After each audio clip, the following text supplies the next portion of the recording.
There we go. All right. Can everyone see that? Yes. Okay, I can't see you because the PowerPoint is taking up the entire screen. And I can't see if anyone's asking questions. So typically questions are asked at the end. I am totally fine with people asking questions during the presentation, but you're gonna have to unmute yourself because the way the screen is set up, all I see is my slides. Does that sound good?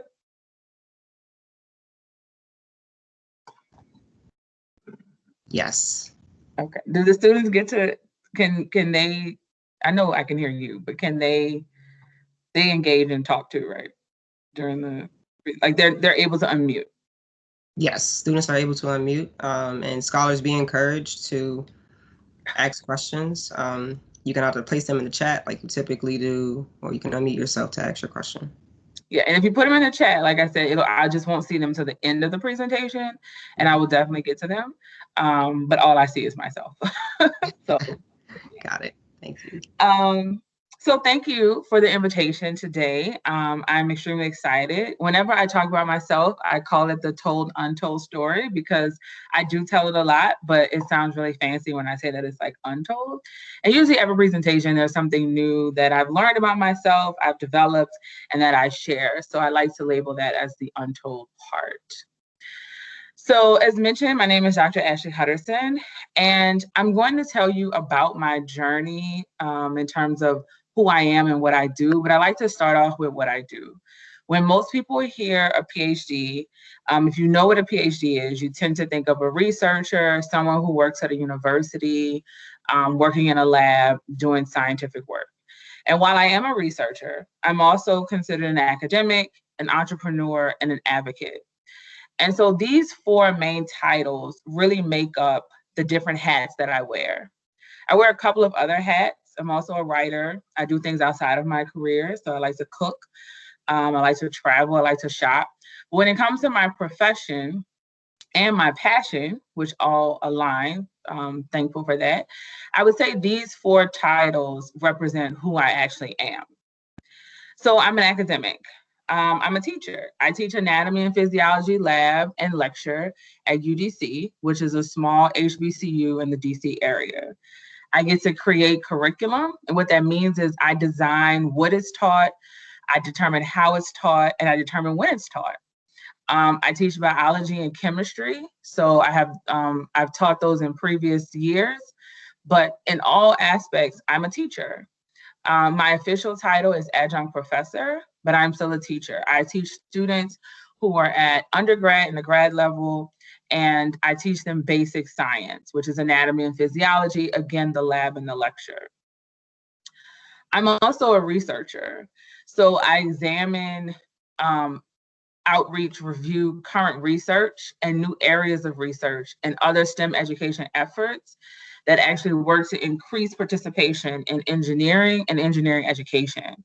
So a lot of you may not be familiar with engineering education. It's literally just the process of learning engineering. And I'll talk more about that as I get through the rest of my slides, especially when I get to the last slide that relates to this current course. In being a researcher, I go through the scientific method. I form a hypothesis. I make an observation. I form a hypothesis. I do an experiment. I collect data, and then I analyze that data and I share it with what we call my peers, which means other people who are like me, or people who may not necessarily be in the same space as me, but have an interest. And so that makes me a researcher. One could say that I'm technically trained as a researcher because I have a PhD, but you can be a researcher even if you don't have a PhD because you're going through the steps of answering a question or solving a problem. I'm an advocate. An advocate is someone who speaks for others, who promotes others. And so STEM outreach and advocacy in the community, I work to develop what we call informal science programs. Normally I would ask questions in this presentation, but because I can't see you to call you out, you're lucky. I'm gonna keep it moving. But informal means that it's outside of your school time. So you go to school Monday through Friday, maybe 7 to 3 or 8 to 4, something like that. So the work that you do outside of that time, so if you do something on a Saturday or if you do a program in the afternoon, those are called informal science programs. I work to mentor STEM majors.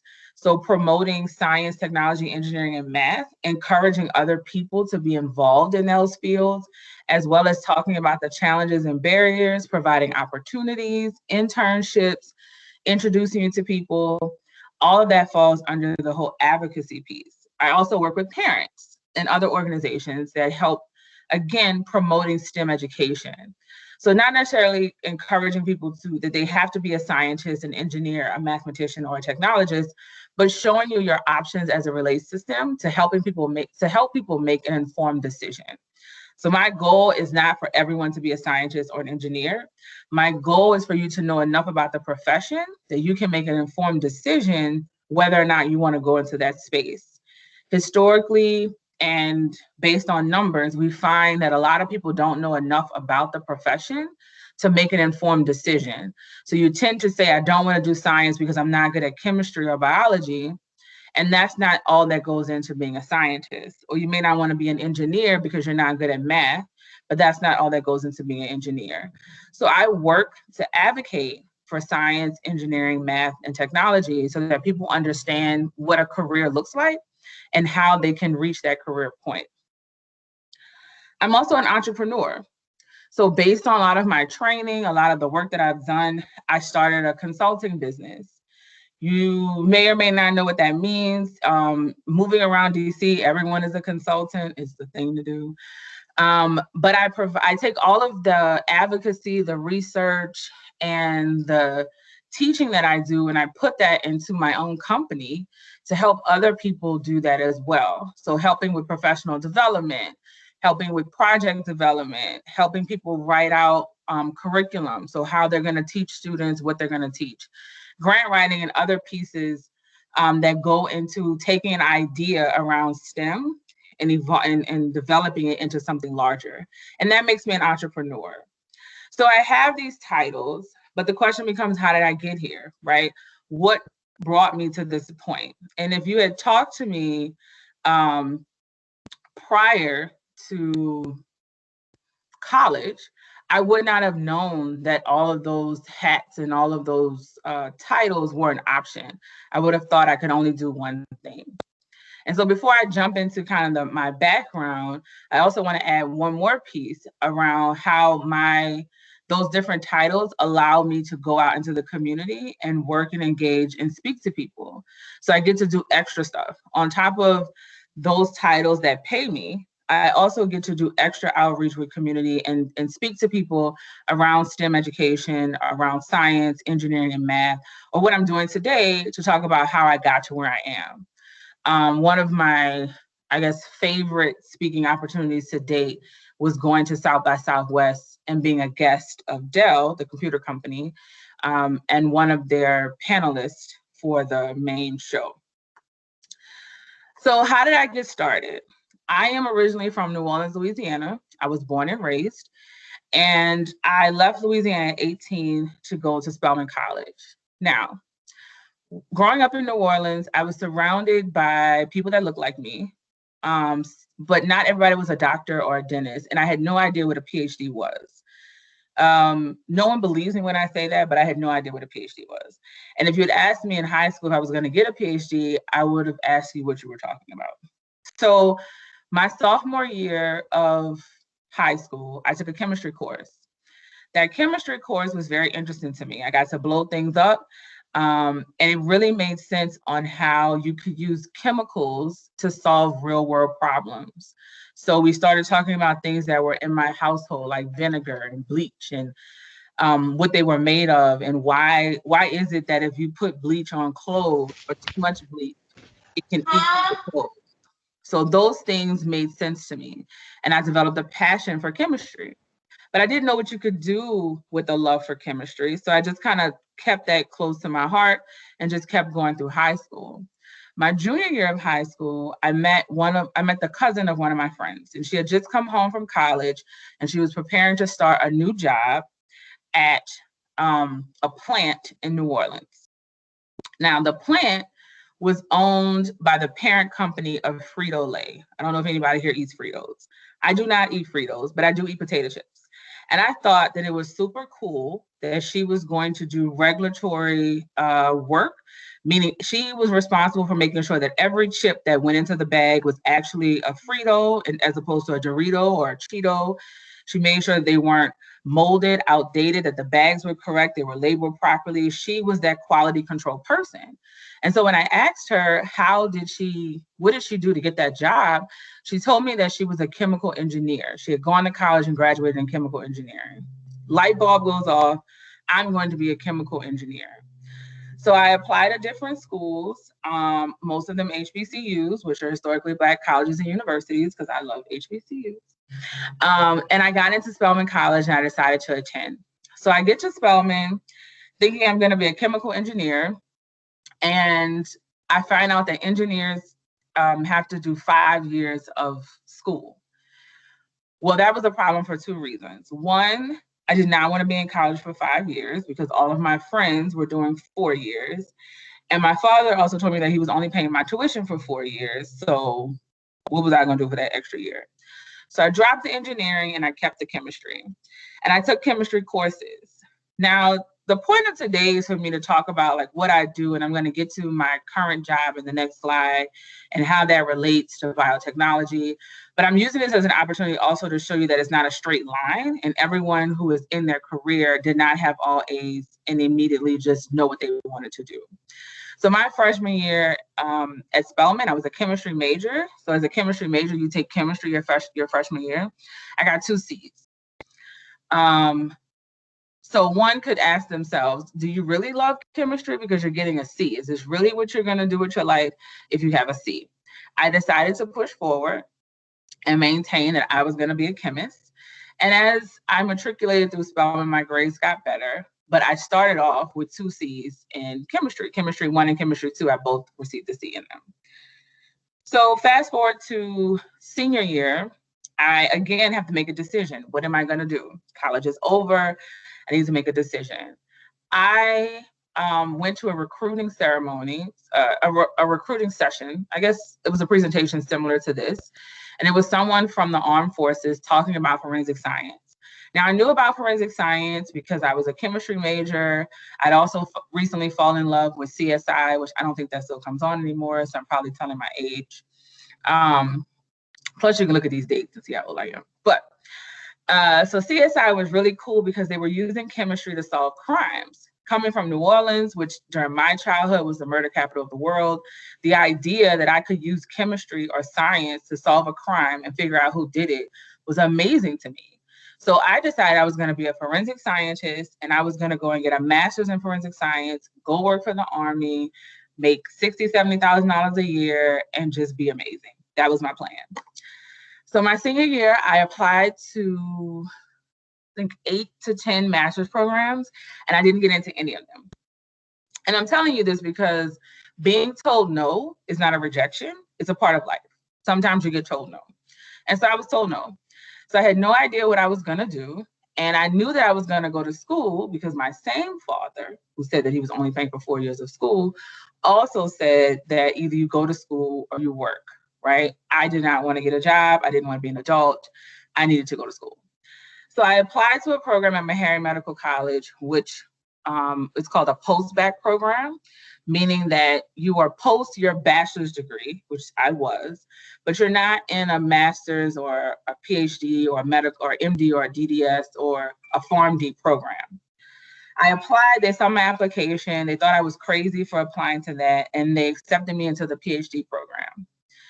Now, during this time, I had an idea what a PhD was because 2 of my close friends had applied and been accepted to 2 schools to get a PhD, but I still had no deep understanding of what a PhD was. What I knew was that I was getting paid to go to school. This was 2006, and they gave me a $21,000 a year. They call it a stipend. It's a living expense, right? They paid for me to go to school, so I didn't have to pay for anything. They gave me $21,000 a year, which was at the time more than I had ever made in my life. So it felt like a good deal. I could pay my rent, I could go out, I could buy clothes. Perfect. So as I started going through my time at Harry, one, I got a better understanding of what a PhD was and how it applies to research. And I also realized that while I love the science, I didn't really like working at a bench. And a bench is the bench that you work at in labs where you do different experiments. I like talking about the science, but I didn't really want to sit and do it. And that's only because the timeline between the research you do at a scientific bench and when it gets to the public is a very long time. The world has recently been exposed to that as we talk about the COVID vaccine.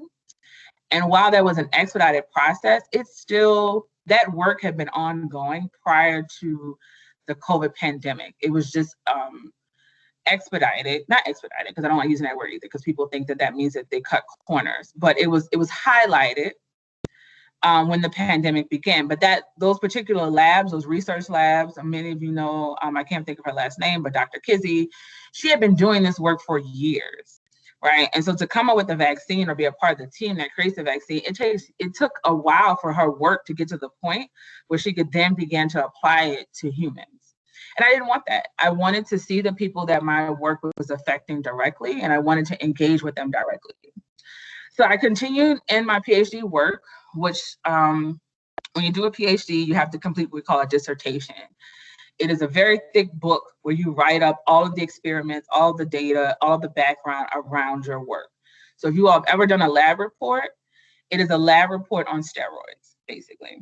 And so my PhD focused on how resveratrol, which is an anti-carcinogenic agent, meaning it doesn't cause cancer, it's anti-cancer causing, it's found in red wine and grapes and cranberry juice, how it offset, meaning how it stopped benzopyrene, which is a carcinogen, meaning it causes cancer, benzopyrene's ability to cause colon cancer in mice. So benzopyrene is found in steak and red meat, cigarette smoke, car exhaust pipes, everyday tools that we use. Benzopyrene is found in these different areas. Now, the concentration of it varies, but it's present. And so I wanted to understand how something that we could drink daily, weekly, red wine, was able to offset something that we may consume daily or weekly, red meat, ability to cause colon cancer. It was interesting to me. It was intriguing. I got to do a lot of research. I drink a lot of wine, eat a lot of steak, and it made sense. But again, I was doing this work in mice. So I would inject the mice with the compound. Some of them would just get the compound. Some of them would get the compound and the anti-cancer agent. Some of them would get nothing. And I had to dissect the mice and look at the polyps or the tumors that developed in their colon. I loved it, but it was just, it felt like I never got to see the people that it affected. So who actually gets colon cancer? Who gets colon cancer from eating red meat? Like, I wanted to be closer to the population. So when it got time to complete my work at Meharry in 2013, I decided that I wanted to step out of my traditional science training and go to what we call a community-based population research. So I'm deviating a little bit, but it's a story, so just stick with me. I promise it's gonna all tie together. So I did that at Georgetown University, which I think most of you know about because it's in Washington, D.C. So while at Georgetown, I worked in a community-based population research lab, which means that you do work with the community. Your research is based on the community that you want to research. And for me, that was Black and brown people in Southeast and Southwest DC.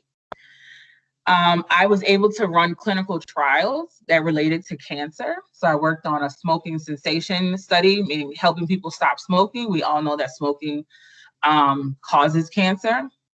And while I was doing that, I was 28 when I finished my PhD. So I started Georgetown at 28. And a lot of the people that I was working with in my clinical trial, they were more interested in how I was so young with a PhD as opposed to how I was going to help them stop smoking. And so at the time, I was a little confused because I had just come from 2 HBCUs with a lot of people who looked like me, who were also young with PhDs or MDs or DDS degrees. But it got me to thinking, okay, well, am I that weird? Am I that big of a unicorn? At the same time, I started teaching at UDC, which is an HBCU, small college in the area. My students at UDC didn't think that I was their teacher. By this point, I was 29, a whole year advanced. And they didn't think I was their teacher because of my age, my gender, and my race. And that really like cut me to the core. I'm like, what do you mean? And their response is, we don't do that. We don't get PhDs. We're not that young standing in front of someone else teaching. So that really sent me over the edge. And it got me interested in wanting to study who we educate, how we educate them, and why. So this took me completely away from research and more into the education space. And so from Georgetown, I took a fellowship with AAAS that placed me at the National Science Foundation. Now, AAAS is what we call a professional society. If you've ever heard of NSBE or WEPAN or any nonprofit organization that focuses on your particular profession, that is what this is.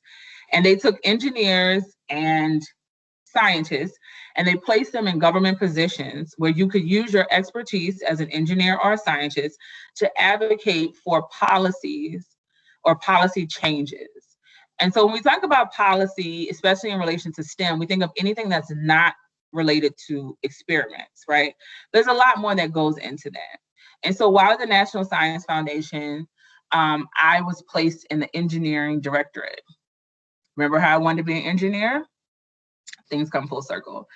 So I was placed in the engineering directorate, and I was specifically tasked with working on how do you increase the number of historically marginalized groups that engage with engineering.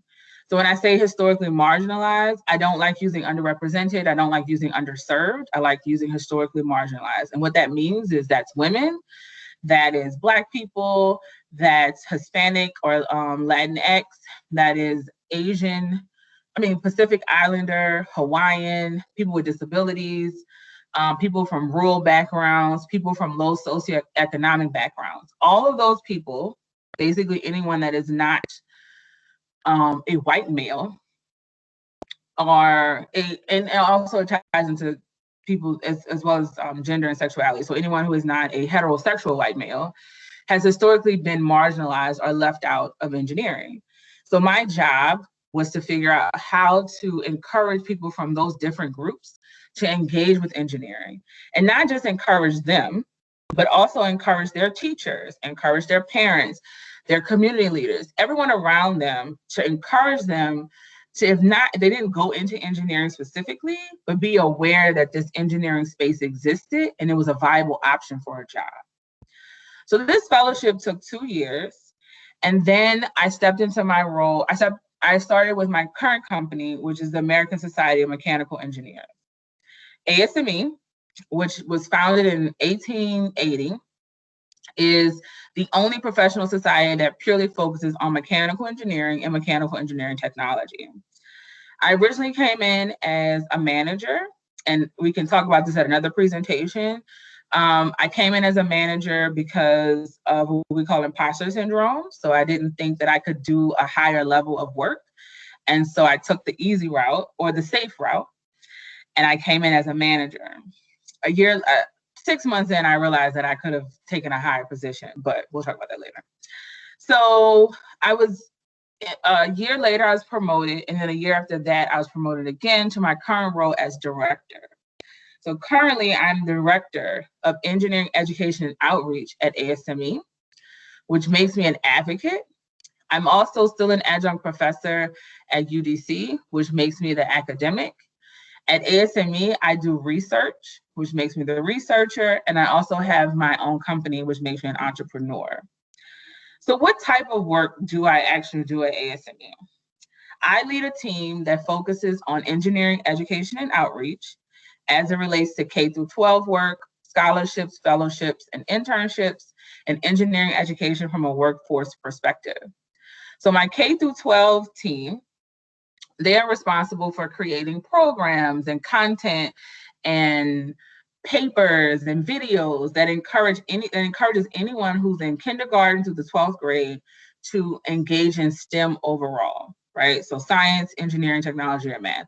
Any aspect of that, they are responsible for creating programs and content that we at ASME can promote that will expose students to these aspects of STEM.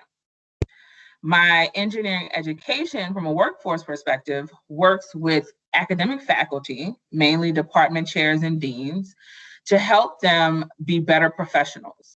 So we create programs and webinars and papers and seminars that help them be better professionals so that they can be better teachers.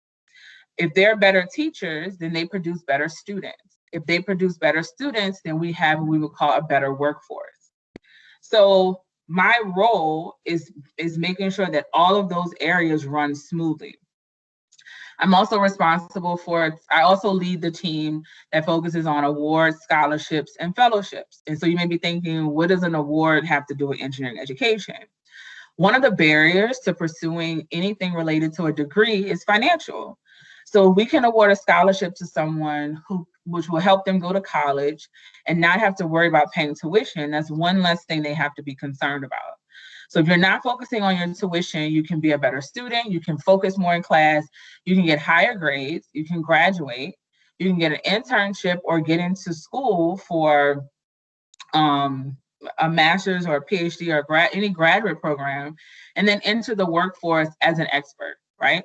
So that's how they all kind of connect. So you're thinking, what does this have to do with biotechnology, right? Biotechnology, especially bioengineering, is also part of the workforce that I deal with. And so basically, I'm the person kind of behind the curtain. I'm the person who speaks for the biotechnologists. I ensure that the education that they receive and the skill requirements for jobs are met while they are in school. I make sure that the world knows what biotechnologists do, how they do it, and that all people have access to doing it. So for me, I am not necessarily a biotechnologist, but I am the person that helps to make sure that they are trained properly. So if you go to a school that says that they're going to give you a degree in bioengineering, I'm the person that helps to make sure that what you learn while you're in school is appropriate, that it's going to actually make you this biotechnologist that can go into the world and do this amazing thing. And so for me, that has proven to be more fulfilling than actually doing the research myself or being in bioengineering or chemical engineering or doing the research or working in industry that actually does the work. Because for me, it's kind of like the wizard, not so much that it's a facade, but just the person behind the stage, making sure that everything functions properly. And so when I was in high school, I didn't know these types of positions existed. I didn't know that there was someone who was responsible for creating policy or government bills or mandates that help to encourage people to go into certain science fields. I always thought of someone in science, technology, engineering, and math as people actually working with their hands in that profession, as opposed to someone sitting behind a desk and thinking through how we can better support that group. So to do this, I needed all of the skills that my previous experiences gave me. So I needed to go through college. I needed to go through my PhD. I needed to go through my time at Georgetown to develop different skills that allow me to sit at a desk and strategize on how can we engage learners? How can we get more people interested in this space? So I learned research, I learned leadership, organizational skills. I learned what we call analytic skills, discipline, communication skills, ethics, how to be an independent worker, a self-starter. So there are a host of other skills on here, but I garnered all these skills. I honed them and sharpened them all throughout my educational process to take me to the position that I am now. Now, do you need a PhD to do what I'm doing? Not necessarily, but you do need to have an understanding of the background of the field. So it's similar to someone who has an understanding of football, but instead of being a football player, they're the coach. So they're training the football players. They're telling them how to do their job. They're showing them the plays. They're thinking through so that they can go on the court, they can go on the field and do their job without having to worry about what's going on around them, right? They can just be that They can be that superstar, but the coach is just as important, who has to come up with the strategy and the thinking and organize the team, make sure that you have the equipment that you need, make sure that we're playing on the right field. How does the weather affect all of these things that the coach has to think about, that the player thinks about, but not to the level in which the coach does. So when I give these, and I know I'm bucking the system, I like to leave like 15 minutes for questions. If you guys don't have questions, there are other things I can share about my background and the work that we do at ASME. But I usually find that when I present my profession, people have questions because you're used to hearing people who are actually doing the work day to day in the field. So before I get to that part, I just want to again thank everyone. I'm also on LinkedIn and Twitter. I doubt if you all have a LinkedIn like that, but if you do, feel free. I'm also on Twitter. So what I would like to happen in a perfect world is that we have a conversation about some of your, okay, got questions, I got hands, it's perfect. About some of your thoughts, questions, and things that you're interested in. So I see Shayla has a question. She has her hand up. Yeah, I got a question. So, you do like a lot of work. You do like a lot of work, like entrepreneuring and all that other stuff. So I was wondering, like, how do you balance work and home life with everything you Excellent do? question. So I won't say that I do a lot of I do a lot of thinking, right? I get paid to think, but you can think anywhere, right? You could think on a beach, right? Yeah. So I get paid to think. I don't have to necessarily be in one building to be paid to do what I do. And a lot of what I do overlaps. So my position, my purpose, and my passion kind of all coming together. When I'm not doing that, I do find ways to disconnect. So I find ways to not answer my work email or set boundaries so that I'm only engaging in discussions that relate to this around certain hours or certain days. Something for me that I've recently implemented is not putting my work email on my cell phone, which means if I don't log into my computer, I don't see the email and I won't be tempted to answer it, right? It sounds like something small, but it's something that's been very helpful for me because normally if my work email is on my phone, then I got my phone with me all the time and I'm going to see it, I may answer it, and now I'm doing work and I don't want to. So those kind of boundaries for me have been helpful. And I also don't do something that I don't necessarily want to do. No is a complete sentence. And I have the freedom and the autonomy, which autonomy is just freedom, to decide what kind of work I want to do and what kind of work I don't want to do. And even at ASME as the director, I get to help my team cultivate what we work on. So if there's something that's presented to us that we're not interested in or is outside the scope of our work, I have the authority to say, no, we're not going to do it. And implementing that rule helps to keep us focused so that we have quality over quantity. We give, we can produce a certain number of things that are high quality as opposed to a lot of things that are kind of low quality. Anyone else have a question? Thank you. Oh, you're welcome. So I see, I think it's Kayla. If I said it wrong. Have I built anything? I mean, I'm building an empire, but physically, no. I've not gone to like a plant and built like a rocket or built, oh, I got it right. Okay. Hey, Kayla girl. Okay. No, I have not built anything with my hands because I have no desire to do that. I have nails on. I'm not doing that. But I have built things, again, I've built entire departments on education where, again, I get paid to think. And that is, I look really cute while I do it and I enjoy that. I'm not trying to get my hands dirty. Thank you, Mark. And then what advice would I give my younger self knowing all of the information I know now? I would tell myself to be flexible and forgiving. So I kind of glossed over a lot about the no's. See, I almost called it rejection, the no's. At the time, it felt like It was devastating. I'm never going to get into school. I'm not smart enough. No one wants to accept me into their program. What am I going to do? And so I would remind myself that one, what's for you is for you, and they will find you. Two, just because someone says no doesn't mean that's a personal reflection of you. It just means that it's not a good fit. And the example that I like to give a lot of my mentees and my students is everyone has their favorite fast food restaurant, regardless of what it is, right? Even if you don't eat fast food anymore, at one point in your life, you've had your favorite fast food restaurant. I do not eat, what's that place called? White Castles. I don't even know if they have White Castles up in the area, but White Castle exists. I do not eat it. You can't pay me to eat it. If it's eat that or die, I'm gonna die. There's nothing wrong with White Castles. White Castles is a $1 billion industry. They are not affected by the fact that I don't consume their product, right? Look at it that way. It's not a personal reflection. It's just not a good fit. A square can't go in a round hole. There's nothing wrong with the square. There's nothing wrong with the hole. It's just not a good fit.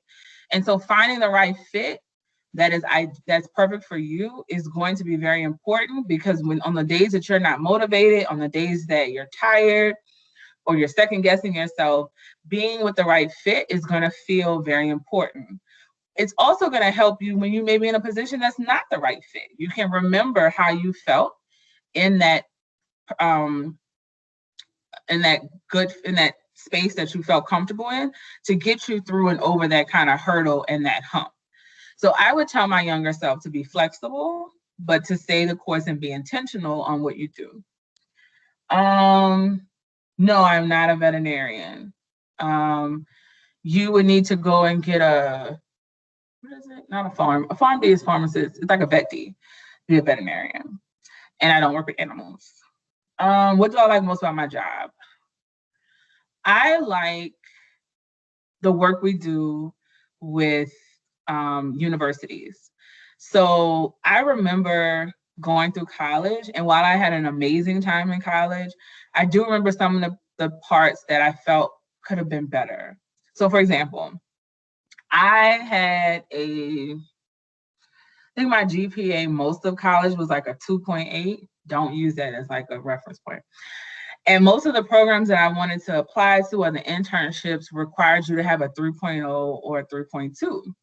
And I thought that wasn't fair. I wasn't a bad student. I just had a 2.8, 2.5 GPA. Why weren't there programs that allow someone like me to participate or benefit from scholarships for my GPA? And so now I'm in a position where I can do that. I know that there are a lot of students who don't have a 3.0 who are very smart, who are very talented, and I can create opportunities for students who may have a 2.8 or 2.5. And so one of the most exciting parts about my job that I like is creating those opportunities that weren't there for me. There was a time in somewhat now, and I'm not telling you to get a 2.8 or 2.5 in high school or in college, especially in high school, because you shouldn't have 2.5 or 2.8. But I also recognize that things happen and that life happens, and sometimes you don't get an A, right? But does that mean that I'm not a hard worker? Does that mean I'm not smart? Does that mean that I can't do what I want to do? That's not true. And so creating these opportunities for a larger range of students has been one of the most impactful things I've done at my job. The hardest part of my journey was determining what my journey was going to be. So when you are in science, like I was, or even engineering, people have in their mind what you're going to do, and they assume that you're going to do that. When I went into the space or the role of thinking versus working with my hands to do, a lot of people didn't understand that. And so I had to get comfortable with what I wanted, what I valued, as opposed to what other people wanted me to do. Now, this is a very humble way of me saying this to you. If you catch me outside of here, I'm not going to be as humble. But I had to get comfortable with what I wanted to do, and also comfortable with making missteps, right? So I mentioned that I went to Georgetown to do work in population-based research. My experience at Georgetown was not very good. It was probably one of the worst experiences on my career, but I had to get comfortable with the fact that it was a part of my path, and it helped make me a better person. I learned a lot of what not to do, and I take those skills with me everywhere I go. So the hardest part, again, of my journey would be understanding that this is my journey and no one else's. Next question was, how did I know this was the right path for me? Were there different hobbies you dabbled in which you could have pursued instead? That's a good question. So I always tell people to think about monetizing what you're interested in. If you're interested in fashion, figure out how to monetize that, right? When we think of fashion, we often think of designers. You design clothes, but we forget that somebody has to sew the clothes, somebody has to create the fabric, somebody has to import the fabric, somebody has to have the building, somebody has to create the equipment, someone has to design the sewing machine. There are all these pieces of the puzzle that go in together. And so I tell people to a la carte your career. Take the things you're interested in, right? I'm interested in education. I value education. I think it's an important tool for economic stability. I think it helps people to level up. And so I knew that education was important. I also like chemistry. I still really like chemistry. I like the fact that if I want to go create a volcano in my backyard, I know how to do it. And so that's of interest to me. And so putting that together for me seemed ideal, right? And it helped me step into the career that I'm in now. My other hobbies, so I'm from New Orleans. I love to cook. I love to travel. And one could say I love self-grooming, right? Whatever. So for me, those are things that I do. And while there is science as a part of them, I don't go to the nail shop. I'm lying. I do. If I go to the nail shop and the tech is not wearing a mask, I'm like, these chemicals can damage your insides and cause you problems. But I'm not overbearing with it. So I don't bring science everywhere I go. When I'm traveling out the country, which my job allows me to travel. So 30% of my job is traveling, and that includes international travel. I get to experience different cultures. And while we all know there's a science behind cooking and baking, I don't necessarily go to like a restaurant and ask them, the science behind how they cook the steak or how they cook something. But I do think those hobbies are tied in, and that's a part of a la carting your career, taking the pieces of life that you enjoy, putting them together and getting someone to pay you for them. Turns out I love talking about science. I love encouraging other people about science and engineering. I just don't want to do it.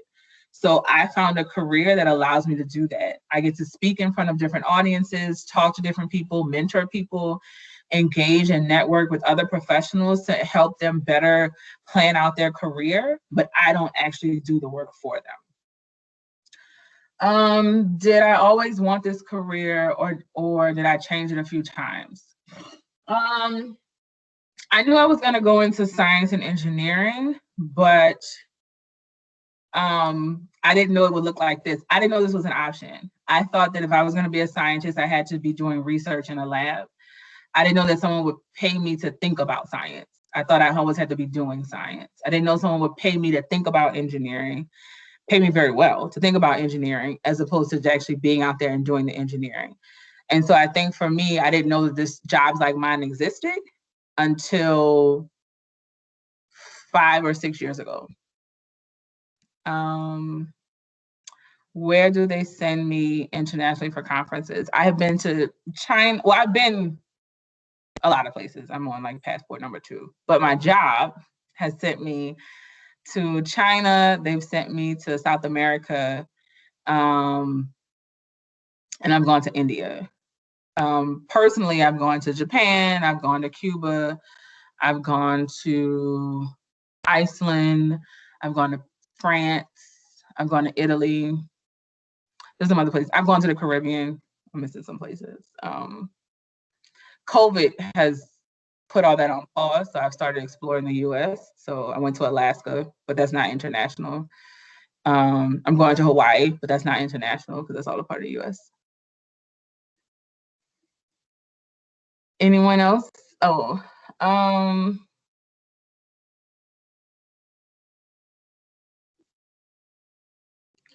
so I don't quite understand the question, Kayla. So, So I do was I, trying to say, yeah, I was trying to say, like, do you have to study like certain things, like now since you just say you share your knowledge, that's what you get paid to do. So like, do you have to study things like now, like, when you off like conferences and stuff, do you have to like read up on certain topics, or do you just like share everything that you already have learned about everything so far?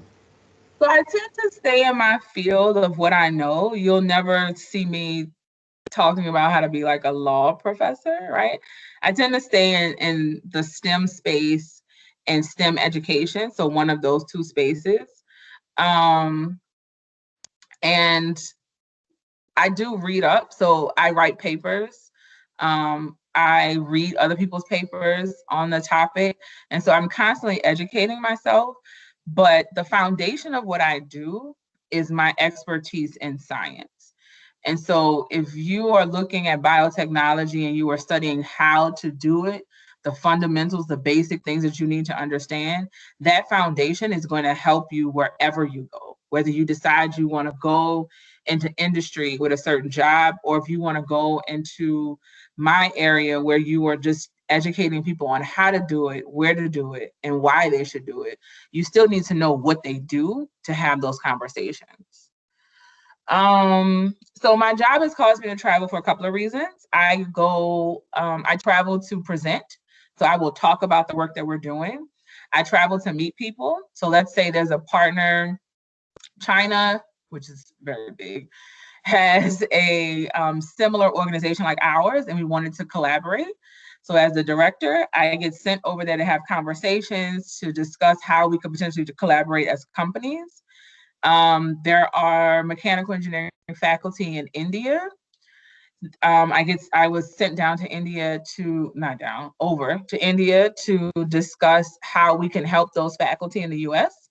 I was sent to South America to observe a program for students that was like a Saturday program to see how they did it, again to see how we could work together. So it's not a very tedious thing. Plus, I get to, once the work travel is done, I can stay a little longer and hang out. No, I did not travel during COVID. All travel got shut down, which caused me to reevaluate my job. But no, I'm just joking. I did not travel during COVID. We won't start traveling again at the earliest till mid-spring next year, if that. Um, so far, I haven't lost my mind sitting at home completely, but I am definitely ready to go back to traveling. So I think we have about 8 more minutes. Um, okay, a particular resource that helps me in my job. My network. So I told you I went to the 2 schools that I mentioned and the different programs. Every place I've gone, I've met people and we keep in touch and we share with each other. So I'm the director of engineering education and outreach. I have another friend who works on the Hill. I have another friend who's the VP at a tech company. I have another friend who works for DOD. We talk to each other. We talk about what we see in our different professions and how that may apply to the other person. We work with each other, we help each other, and if something comes across my desk that may benefit one of them, I'll share it with them. So I would say my friends are my network, are the resources that I use. Now there are, certain topics on Twitter that I'll follow or certain groups on Twitter that share information, but I would say my biggest resource is the people that I know. And that is very important. I'm speaking in front of you today because of someone that I know, that knew me, and that recommended me to do that. We can have a whole other conversation on how to use your network and create a network, but look around your classmates. Somebody's going to be a president of something. Somebody's going to be a vice president. Somebody's going to own something. And that something can be anything, right? They may own a company that builds computers. They may own a tire shop. If you got a car, you're gonna need tires, right? So leveling up with your network is very important. A lot of times we like to reach the person that's ahead of us or in front of us or above us, and that's good.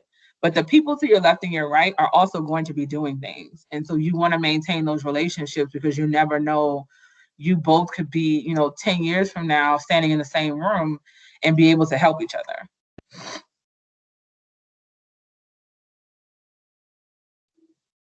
Anyone else? All right, we didn't do that bad. We got 6 minutes left. Y'all had some good questions. I don't know if y'all were forced to ask these questions or y'all genuinely had them, but they were really good questions. I hope y'all get credit for this. Where is our teacher?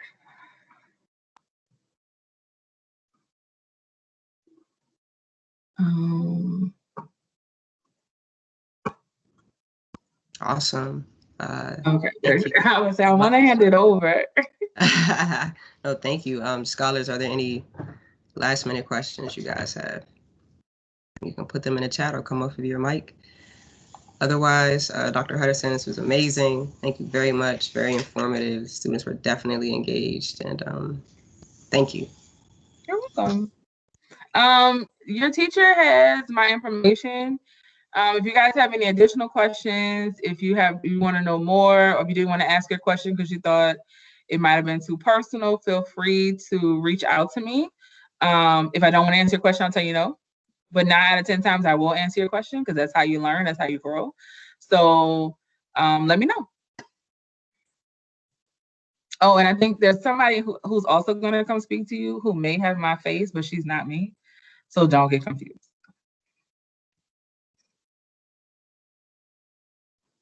Oh.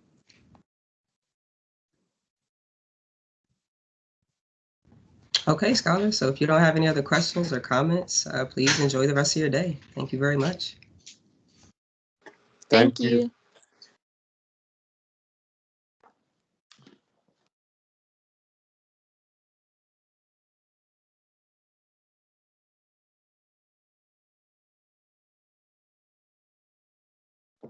Thank you, Ms. Richardson.